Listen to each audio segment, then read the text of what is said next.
all and welcome. My name is Jennifer Wicks and I'm with the Office of Presidential Appointments. Recording in progress. And we're thrilled to have those of you virtually and those of you here at the swearing in for Stephen Bondy to become our Ambassador Extraordinary and Plenipotentiary of the United States of America to the Kingdom of Bahrain. Certainly we welcome Stephen, Ambassador Bondy, his family, and of course, the Honorable Ambassador Barbara Lee. We'd like to start off by asking Ambassador Lee to make a few comments. Then we will do the administration of the oath. We'll do a signing of the oath card, and then we'll conclude with Ambassador Bondy making a few remarks. Ambassador Lee.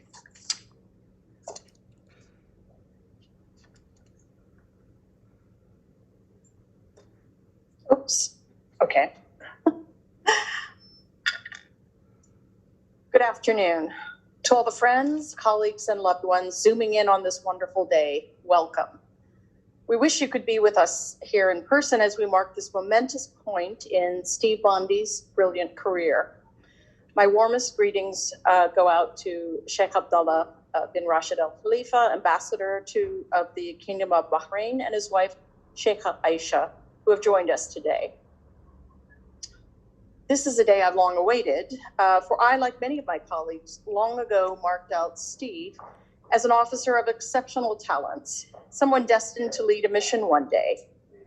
These are tumultuous times, and this administration is working to rekindle and deepen our ties with longstanding partners in the region, with whom it is essential that we work closely to navigate the challenges this churning world has set us. It's thus a great comfort to me to know that Steve will be at the helm of one of those key missions as U.S. Ambassador to the Kingdom of Bahrain. Sheikh Abdullah, we are sending you one of our finest, who will work as a partner and friend with you to tend to and grow this important bilateral relationship. Bahrain has indeed been one of the steadiest and sturdiest of friends for the U.S. for more than 5 decades and has long been host to one of our most important naval facilities in the world. Bahrainis are rightfully proud of their society's reputation for moderation and tolerance, a society that manages to combine a certain cosmopolitan vibe along with a deep attachment to age-old traditions. This reputation for moderation found a new expression in the country's bold step little more than a year ago in becoming a signatory to the Abraham Accords, establishing diplomatic relations with Israel. So when I consider the complex of critical issues, regional and transnational, that inform this key relationship, and the assignments Steve has taken on in the last couple of decades of his professional life, Baghdad, Cairo, Manama, Ankara, foreign policy advisor to the JSOC commander, director of all of our diplomatic missions in the Gulf and Yemen. It's as if he were preparing all those years for just this assignment. The funny thing is, while our paths were constantly crisscrossing in the State Department and in the region all those years, it was only when we served together in Abu Dhabi that I had a chance to really see up close how good he is. And believe me, as ambassador, I made sure to put my new DCM to the test every day. And so did the Emiratis.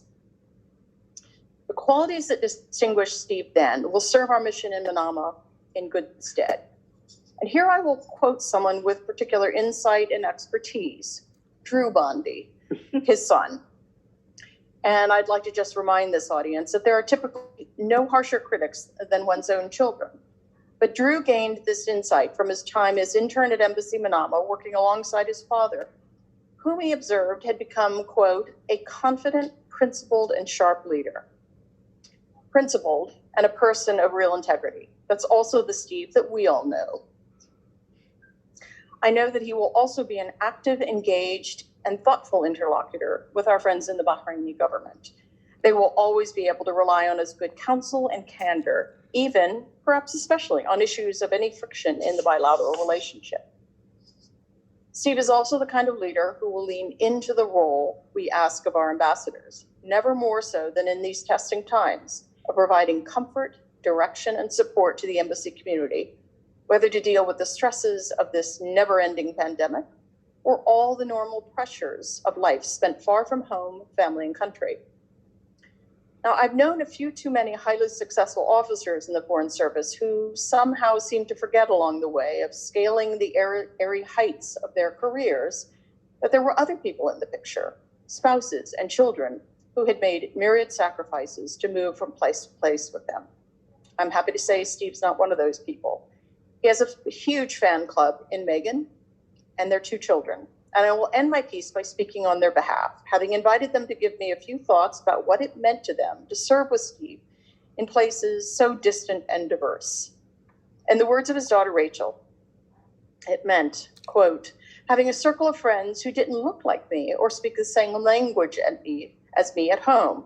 It expanded my world as such a young kid, and the culture shock to me were football games and hot dogs. I wouldn't have traded it for the world. For Megan, who had barely been on a plane before she married Steve, the years ever after, from Cappadocia to Petra to Giza to the balmy waters of the Gulf, were an adventure, just as he'd promised, that immeasurably enriched their families' lives.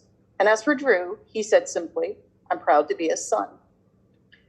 Steve, I speak for the department, for the NSC, and for your many friends in the Department of Defense in saying, we are proud to call you our friend, our colleague, and now, Ambassador Bondy.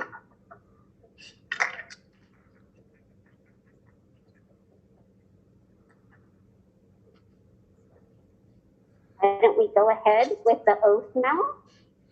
Perfect. If you'll raise your right hand, left hand on the Bible, and then repeat after me. I, and then state your name, I, Stephen Bondy, do solemnly swear do solemnly swear that I will support and defend that I will support and defend the Constitution of the United States the Constitution of the United States against all enemies, foreign and domestic, against all enemies, foreign and domestic, that I will bear true faith that I will bear true faith and allegiance to the same, and allegiance to the same, that I take this obligation freely that I take this obligation freely without any mental reservation without any mental reservation or purpose of evasion, or purpose of evasion, and that I will well and faithfully and that I will well and faithfully discharge the duties of the office discharge the duties of the office on which I'm about to enter. on which I'm about to enter. So help me God. So help me God. Congratulations, Ambassador.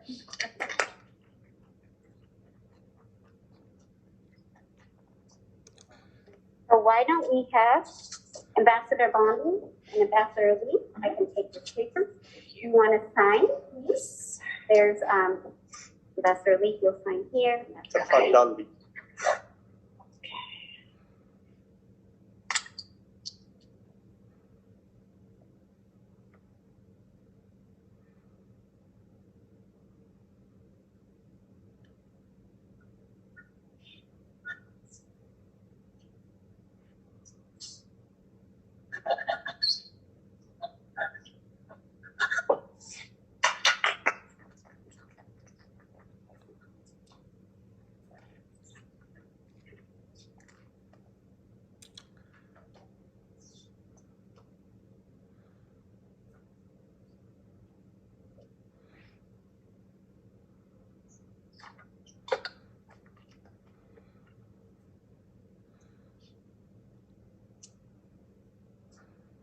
It is such a great pleasure to welcome you all to this highly unconventional swearing-in ceremony. Darn this virus. We have a small group here at the State Department and many family members, friends, mentors, and colleagues tuning in from around the world. Welcome to you all. First, a big thank you to Ambassador Leaf.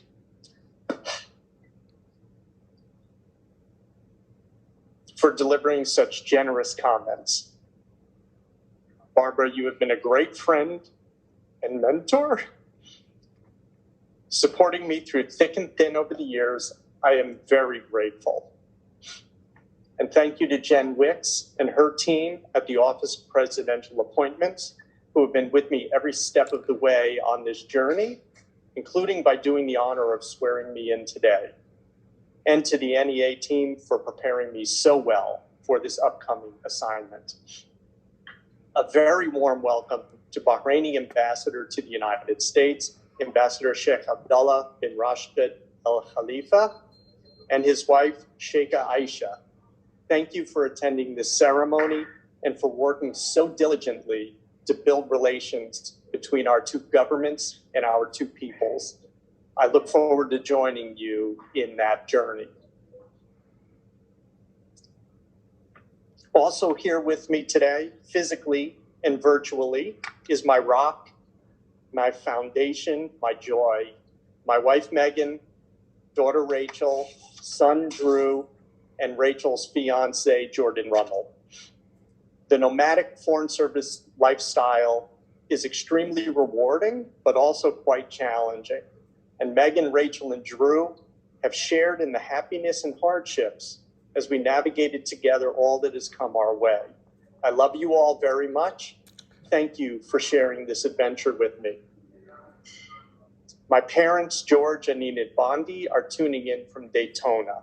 Mom and Dad, thank you for creating the right environment for us to thrive and for granting Dave, Sue, and me the precious gift of independence.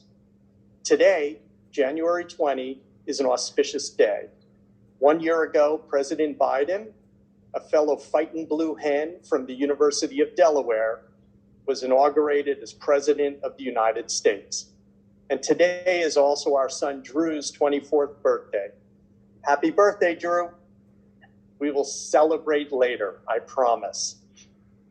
The United States and Bahrain have shared a close relationship for well over a century.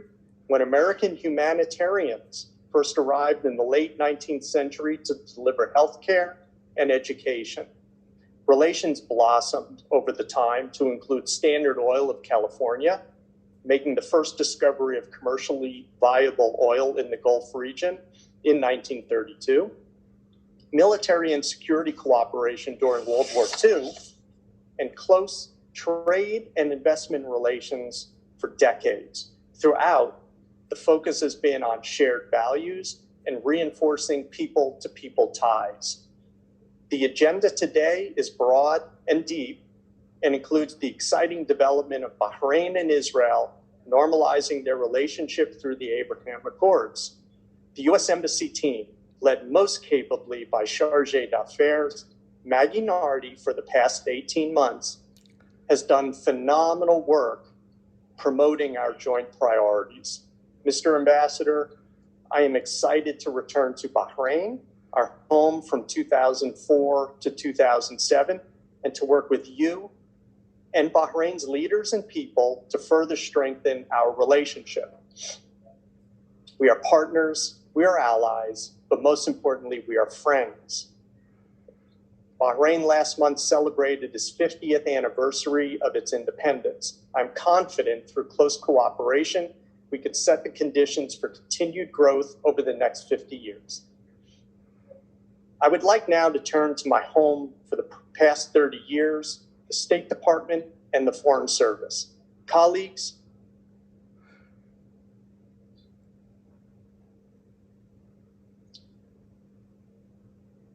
we are engaged in a most honorable and noble endeavor, promoting United States national security and foreign policy interests while protecting American citizens across an increasingly chaotic and unpredictable globe.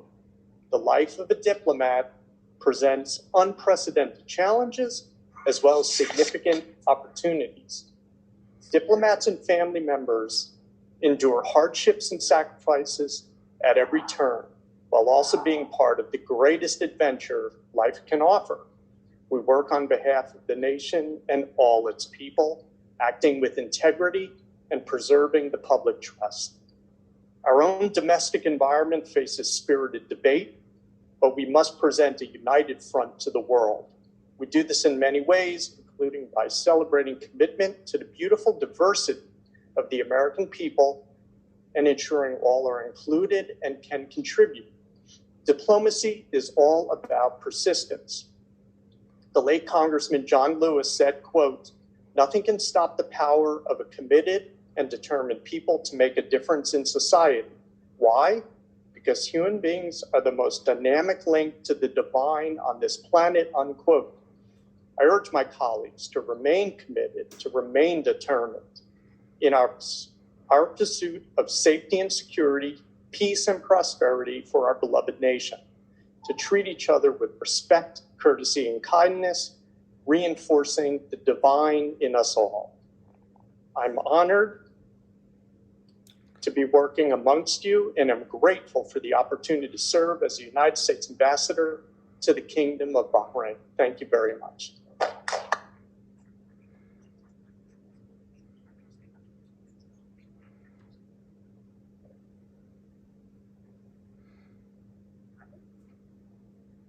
This concludes our swearing-in ceremony. A big thank you again to those that are present here, to include Ambassador Lee, and those that are watching from afar. Congratulations, Ambassador. Thank you.